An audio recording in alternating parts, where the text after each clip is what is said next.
The train arrived in Harland Creek on a Thursday in late October, when the cottonwoods along the creek bed had gone the color of old mustard and the wind came down from the north with something permanent in it.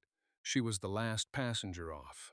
She stood on the platform with a single trunk and a sewing basket hooked over her left arm, and she looked at the town the way a person looks at a map they have already memorized, but are seeing for the first time in relief. The main street ran 200 yards east to west. A general store on the north side, a livery, a land office with its shutters weathered to gray, a saloon with a broken railing on the second floor that someone had lashed back together with rope, a church at the far end, whitewashed but listing slightly west, as if it had been leaning into the wind. For so long it had forgotten how to stand straight. The platform was not empty. 3 men near the freight car. A woman outside the land office watching with both hands in her apron pockets. A boy of about 7 sitting on the livery fence, swinging his legs. She did not look for him. She set her trunk down beside her foot and waited. What she had was a letter, folded to quarters and soft at the creases from handling. She had read it enough times that she could close her eyes and see the handwriting. Not practiced, not elegant, but deliberate. The kind of hand that wrote slowly and meant each word. He had described the homestead as needing work. He had described himself as not good at letters. He had said he needed someone capable, that room and board were included, that the arrangement was practical, and he would not pretend otherwise. She had written back. The correspondence was brief here. 4 exchanges total. She had asked 2 questions. He had answered them plainly. She had packed her trunk. What she had not anticipated was that he would not be there. The platform had emptied by the time she understood this. The freight was unloaded. The conductor had walked back to the second car. The 3 men near the freight had loaded their goods onto a buckboard and pulled away without a glance at her. The woman in the apron had gone back inside. The boy on the fence was still watching. She looked at him. He looked back with the direct, uncomplicating stare of a child who has not yet learned that looking costs something. She said, "Do you know where the Rourke homestead is?" He blinked, said, "Yes, ma'am," she said. "Is it far?" He said, "About 4 miles." Then he said, "Are you the one he sent for?" She looked back down the main street. The wind moved through it, and a page of something, newspaper maybe, turned end over end across the dirt and flattened against the land office. "Door," she said. "I expect so." The boy climbed down from the fence without being asked. He said he could take her there, if she didn't mind walking. His horse was at the livery, and the liveryman owed him nothing. She looked at her trunk. The boy looked at it too. He said he could get the freight man to hold it until tomorrow, that people left things there all the time and nothing went missing. That was just how it was in Dalton. She considered this. Then she said, "All right." She kept her traveling bag on her shoulder. The boy walked ahead at the loose-hipped pace of someone who has covered the same ground enough times that his feet make the decisions. He did not ask her anything else. She was grateful for that. The wind had come up, and the dust with it, pale and fine, settling into the creases of her sleeves. The town thinned quickly. 2 blocks of storefronts, then a stretch of houses set back from the road, then open country with the mountains sitting low and blue against the west. The grass was dry. The season had been dry. She could see that in the color of it, the way it lay flat rather than standing. After a while, the boy said, "He lost his wife 2 winters back." She said she knew. He said she was real kind. Then he said nothing else about it, the way children sometimes understand exactly where a thing ends. The road bent south, and there was a creek, mostly sand now, with a thread of water running down the middle of it. A cottonwood on the near bank, one branch broken and hanging, bark pale where it had split. She noticed these things the way she noticed most things, cataloging without knowing why, storing them. The homestead came into view around a low rise.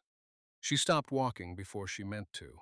It was not what the letter had described, or perhaps it was, and she had read something into the words that the words had not promised. The house stood, which was something. but the roof on the near side had gone soft with rot. She could see the dip in it from here. The fence line was down in two places. The kitchen garden was a rectangle of cracked earth, with the brown stumps of last year's plants still in it. Nothing turned, nothing ready. A goat stood at the edge of the fallen fence and watched them approach with the flat, indifferent gaze of an animal that has made its peace with whatever comes next. The boy said, "He works the upper field mornings. He'll be back by noon, I expect." She looked at the house, at the garden, at the goat. She had not come here expecting easy. She had known that much. But standing at the edge of what she'd agreed to, looking at the distance between what a man writes and what a man has, was its own particular kind of still. She walked forward. The boy walked ahead of her up the path. She followed, her bag in one hand, her eyes moving across the property with the same quiet attention she might give a mending job brought to her in a bundle, noting what needed doing before she'd agreed to do any of it. The porch step was loose.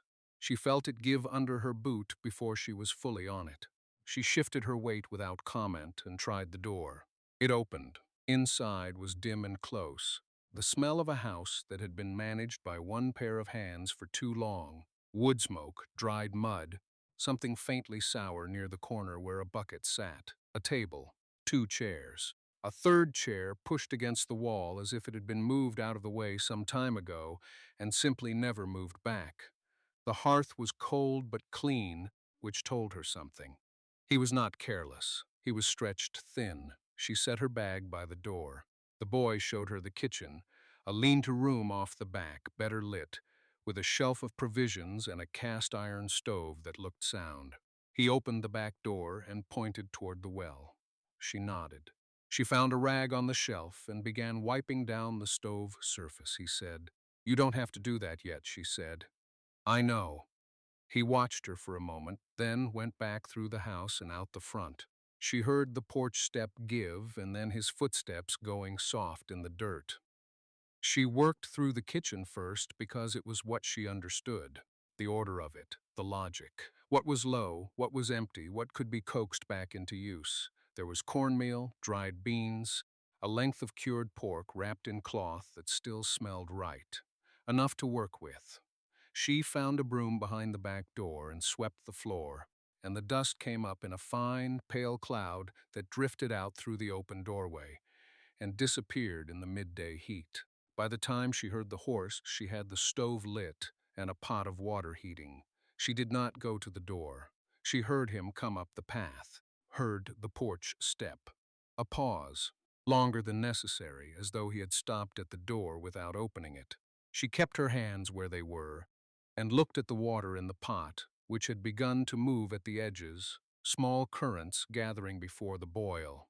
The door opened. She turned. He was taller than she'd imagined from the letter, trail dusty, his hat in his hand. He looked at the swept floor, at the lit stove, at the pot. Then he looked at her. She said, "The porch step needs a nail." He said, "I know it." A beat of silence sat between them, neither uncomfortable nor resolved. He set his hat on the peg by the door. The hat was the only thing that went on the peg. Everything else about the room was bare in a way that looked less like simplicity and more like attrition. Things removed over time until only the necessary remained, and some of the necessary after that. She asked him if he'd eaten. He said he had. She turned back to the pot. The water had reached a low roll, the surface broken into small, persistent circles. She added meal and salt and worked it with a wooden spoon that had been left in the crock beside the stove, the handle worn pale where a hand had held it 10,000 times before. Not her hand, she held it anyway. He did not leave. She heard him behind her, heard the particular stillness of a man who has come inside and does not know what to do with his hands in a room where someone else is working. After a moment, he moved to the table and sat, and she heard the chair take his weight. She said, "There are beans soaking. They'll be ready by evening," he said. "That's fine." The silence between them was not hostile. It was the silence of two people in the same room who had not yet established what kind of room it was. She set two bowls on the table without asking. He did not remark on it. She sat across from him and they ate, and she looked at the room while she did, at the single window with its warped frame, the shelf with its 3 tins and a folded cloth, the dark square on the wall where something had hung for years and been taken down. She thought about that square for a moment and then let it go. He said, "The goats are in the south pen. 2 does, 1 dry. I'll show you in the morning," she said. "All right," he said. "They're not difficult. The brown one pulls left." She looked at him then. He was looking at his bowl. His jaw was set in the way of a man delivering information he has decided to treat as purely practical. She said, "I've milked before." He nodded as though he'd expected that. After they ate, she washed the bowls and he carried water from the barrel outside without being asked. He set it on the counter beside her and went back to his chair, and she was aware of the small economy of that. The absence of announcement, the action completed and returned from without comment. Outside, the light was going amber and long. It came through the warped window frame and laid itself in a crooked strip across the swept floor. She dried her hands. She looked at the dark square on the wall again. She did not ask about it that night, but she did not stop looking at it either. She slept in the room he'd cleared. A narrow bed, a wool blanket folded at the foot, a hook on the wall with nothing hanging from it. The window faced east. She did not expect to sleep well in a strange house, but she did, deeply and without dreaming, and when she woke, the sky was the color of pewter, and she could hear him already moving in the yard. She dressed quickly and went out. He was at the pump, filling a pail. He looked up when the door opened and then looked back at the pump. He did not say good morning, and neither did she, and that established between them a preference for the work over the ceremony of the work. He showed her the south pen. 2 does, 1 brown and 1 pale gray, standing at the fence with their ears forward. The brown one watched her with the specific suspicion of an animal that has been handled many times and has formed opinions. He opened the gate and handed her the pail without instruction, which she understood as a kind of respect, not laziness, but the assumption that she would ask if she needed to. She did not need to. She settled onto the low stool he'd left by the post and began. The brown doe shifted her weight immediately, pulling to the left exactly as he'd said. She adjusted without comment. Behind her, she heard him pause in whatever he was doing and then continue. The milk came steady and clean. The sound of it changed as the pail filled. He was mending a section of fence along the north side of the yard when she came back with the pail. She set it on the porch step and looked out at what he was doing, a slow, systematic repair, post by post, moving without hurry. The property stretched behind him. She had not seen it in full daylight until now. It was worse than she had understood from the platform.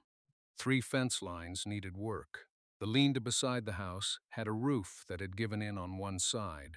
The kitchen garden, if that was what it had been, was a rectangle of hard-packed earth with a single row of something she could not yet identify, growing along the south edge.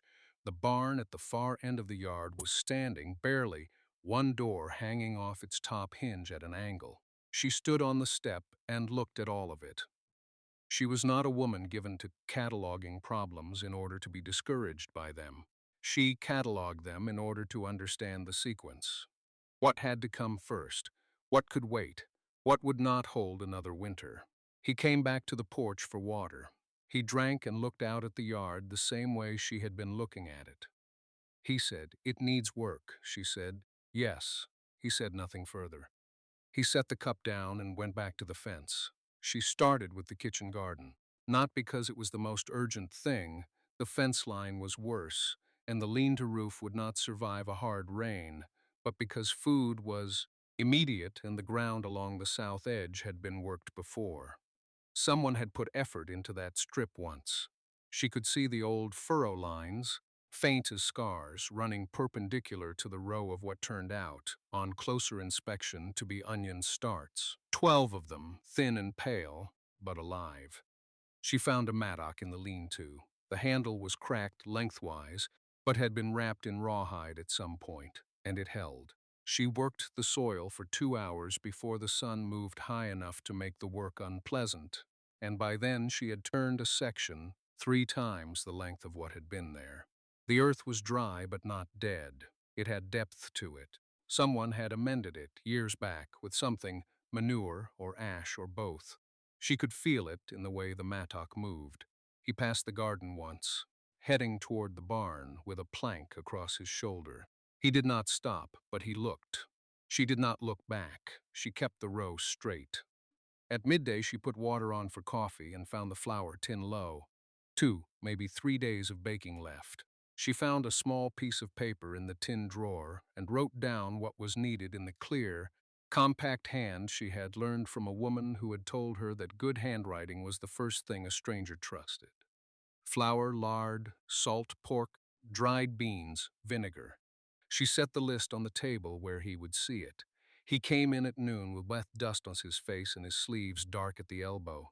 He looked at the list. He looked at the jar she had set, the onion starts in, on the windowsill, their roots in a little standing water. He said, "I'll go into town Thursday." She said, "The flour won't hold to Thursday." A pause, he picked up the list. He read it again, as though something might have changed. He said, "Tomorrow, then." She nodded and poured the coffee. They ate without talking. Outside, a wind had come up and the loose barn door was banging in its frame with a slow, irregular rhythm. Each time it hit, the sound carried through the walls. He heard it. She could see him hear it each time, the small check in his jaw, the way he set his fork down once, and then picked it up again without doing anything about it. After he left the table, she stood at the window and looked at the barn door swinging on its single hinge. Then she looked at the onion starts in the jar. They were already standing straighter than they had been that morning. He fixed the barn door that evening. She didn't see him do it. She was at the stove when she heard the banging stop, and she stood still for a moment, listening to the silence where the sound had been. Through the window, she could see the last light going orange on the grass. The door hung straight in its frame. He came in and washed his hands at the basin. He didn't say anything about it. She poured him coffee and didn't say anything either.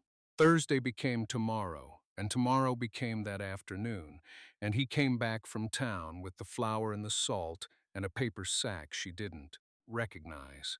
She unpacked the flour into the bin and set the salt beside the stove and then looked at the sack. He was already outside. Inside the sack were 4 seed packets, carrots, parsnips, a winter squash variety she hadn't asked for. The last one was beets. She had not written beets on the list. She didn't especially like beets. She stood holding the packet, looking at the seed illustration on the front, a cluster of them dark red against its white ground. She put them in the drawer with the others. The goats needed worming. She knew it by the way the younger one stood at the fence with her head low, and her ribs working slightly harder than they should. She mentioned it at supper. He nodded and said he'd seen it too. She asked where he kept the drench. He said the shelf by the near stall, tin can with a blue lid. She asked how long the older one had been off her weight. He looked at his plate. 3 weeks, maybe 4. She didn't say anything to that. He said he'd been meaning to get to it. She got up early the next morning. The younger goat was easier than she expected, braced against the stall wall with her head in the crook of her arm. The older one fought her. She lost the drench once, had to refill the syringe with her fingers cold, and the goat pressing back against her with surprising force for an animal. That thin, she got it done. She stood in the stall afterward, with her coat dirty at the shoulder and the smell of the barn on her hands, and felt something she didn't name. He was at the table when she came inside. He looked at her coat. He looked at her hands. He looked at her face. She went to the basin and washed. She could feel him watching. Not studying her, not measuring. Just watching the way a person watches something they are still deciding what to think about. She dried her hands on the towel by the basin and turned back to the stove. The onion starts on the windows had developed a second set of leaves overnight, pale green and upright in the gray morning light. She made breakfast without asking if he was hungry. that had stopped needing to be negotiated somewhere in the second week. She knew when he'd been out to the barn already by the state of his boots. And she knew by the boots that he hadn't eaten yet, and she put the pan on without a word.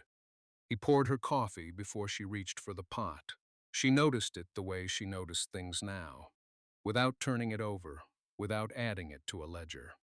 She just noticed it and picked up the cup. The morning was gray and still cold. The window above the basin held the flat white light of a sky that hadn't decided yet what it meant to do. She watched it while the eggs set. He said the younger doe was putting on some color in her nose. She nodded.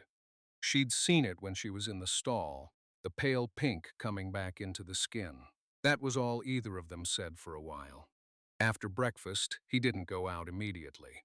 He sat with his second cup and she cleared the plates and he watched the window the same way she had. She didn't know what he was thinking.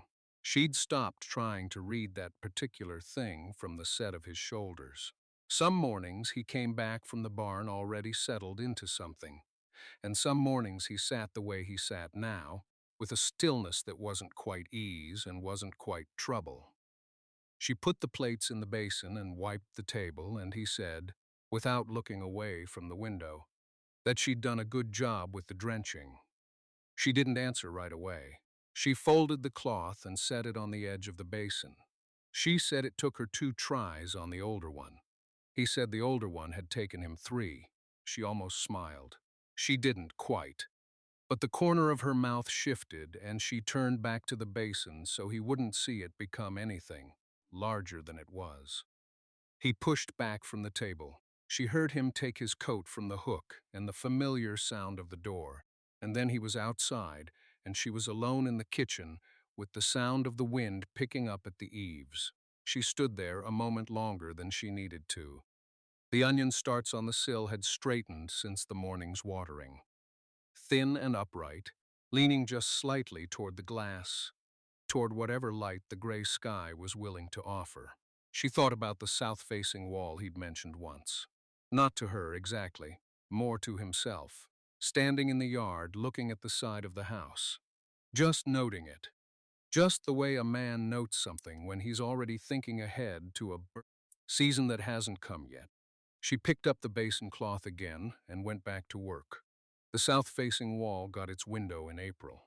She didn't ask about it. She came out one morning to find him there with the adze and a length of new framing lumber, the old siding already pulled away in a neat stack. He didn't look up. She stood in the doorway with her coffee and watched him work for a moment, then went back inside without a word. By noon, the rough frame was in. By the following Thursday, there was glass in it. She moved the onion starts without ceremony, set the flat in the new light, and stood back. The difference was immediate, not dramatic, just real. The kind of thing that doesn't announce itself, but that you'd notice the absence of if it were gone. She didn't say anything about it. Neither did he. The first warm week brought Elsa Marin from the neighboring parcel with a jar of something pickled and an appetite for information she didn't try to hide. She sat at the kitchen table with her hands, wrapped around a cup of coffee she'd barely touched, and asked, in the way women in small towns asked, whether the arrangement was going well. She said it was. Elsa looked around the kitchen, at the new window, at the onion start standing straight in the southern light, at the clean corners and the dried herbs hung above the stove and the small clay pot D set on the shelf above the basin, the pot she'd brought from the train.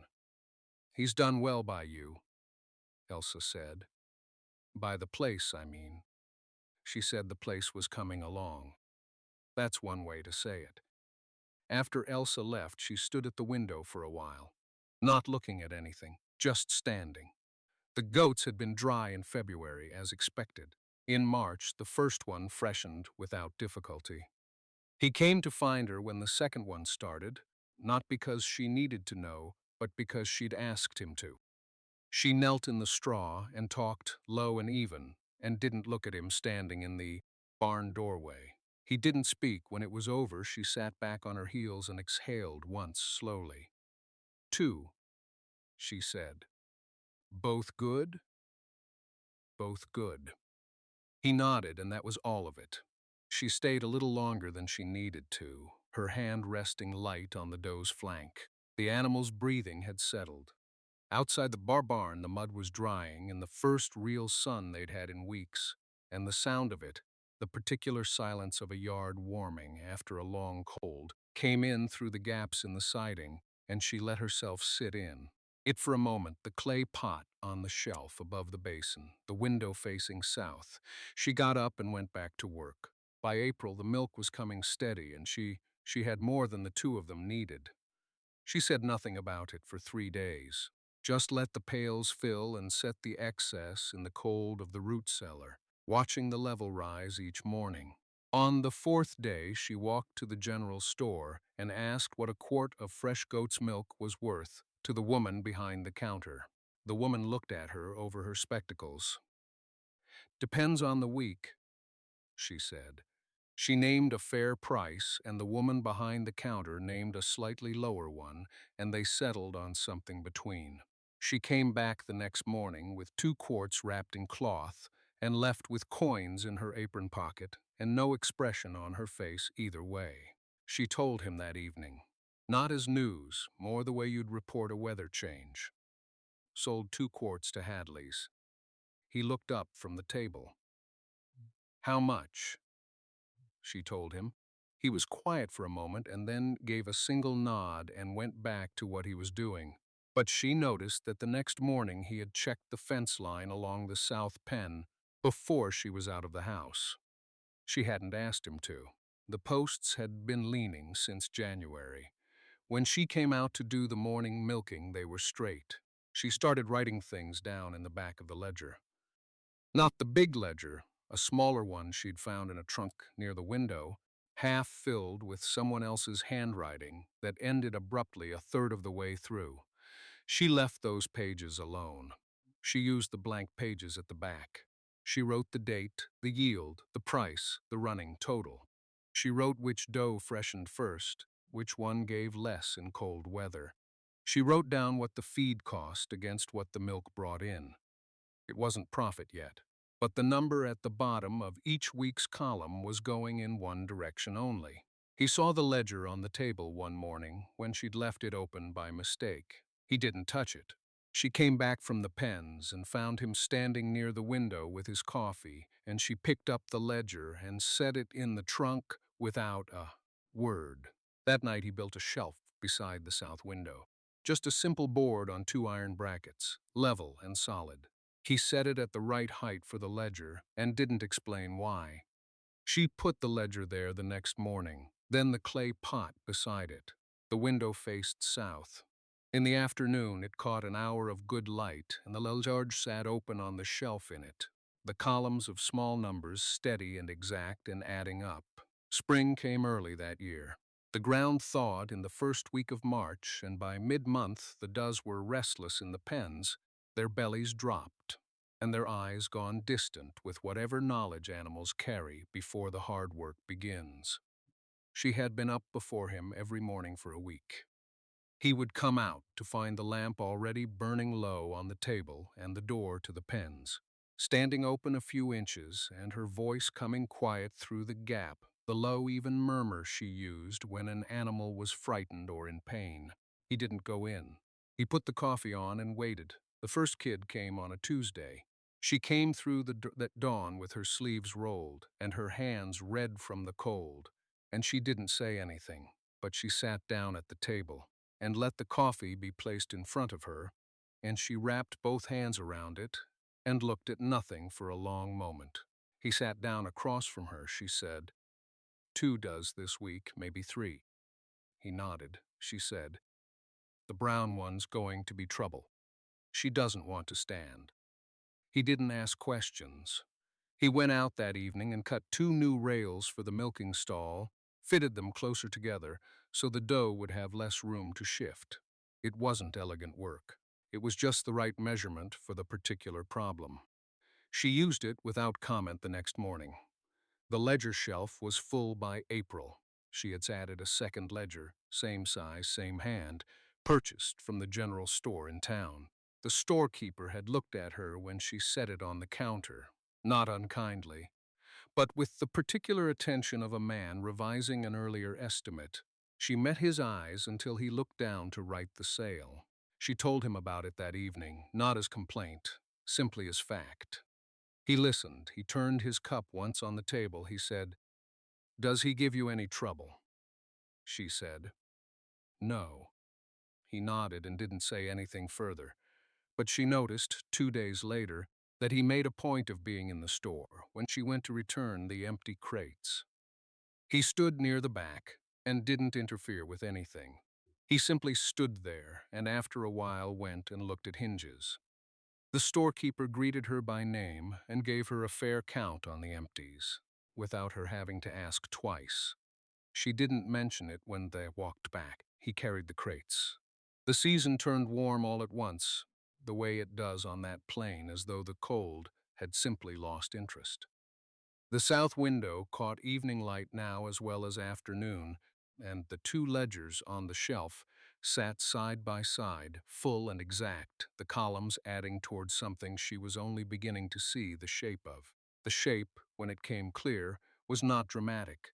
She had spent enough years around numbers to know that a column's meaning only reveals itself when you stop adding and simply look. She looked on a Tuesday evening in May, the south window still pale with late light, and what she saw was this. If the season held, and if the summer orders came in as she expected them to, they would clear the second debt by October. Not January, October. She sat with that for a while. She didn't say it aloud. He came in from the south field at the usual hour, washed at the basin, took his place at the table. She set the food down. They ate. The child had gone to sleep early, worn out from a day in the garden, and the house was quiet in the particular way it gets when a child is sleeping. Thicker, somehow. More careful, she said finally. October. He looked up. The Halverson note, she said. October if the summer holds. He was still for a moment. He set his fork down, not abruptly, just set it down, and looked at the ledger on the shelf the way a man looks at a thing he has been watching for a long time. He said, "You're sure?" She said she was sure. He didn't smile exactly. Something in his face settled that had been held slightly forward for a long time. She recognized it because she had felt something similar in herself, a tension she had carried so long. It had stopped feeling like tension and had started feeling like the shape of her face, and then one day, less of it. He picked up his fork again. They finished eating. Later, she was at the basin and he was at the table, and she heard him open the ledger. Just the sound of the cover. She didn't turn around. She heard him turn one page, then close it again. He said, "Eleanor would have liked you." She kept her hands in the water. It was the first time he had said the name in her presence. She understood what it cost and what it meant, and she didn't move too quickly or say anything that would make him sorry he'd said it. She said, "I think I would have liked her too." The lamp burned low.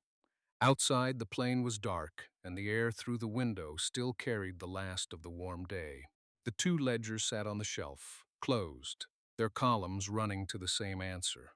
She dried her hands. He had not moved from the table, and she didn't ask him to. She sat back down in the chair across from him, and they stayed there together as the lamp guttered and finally went out, and neither one of them reached to relight it.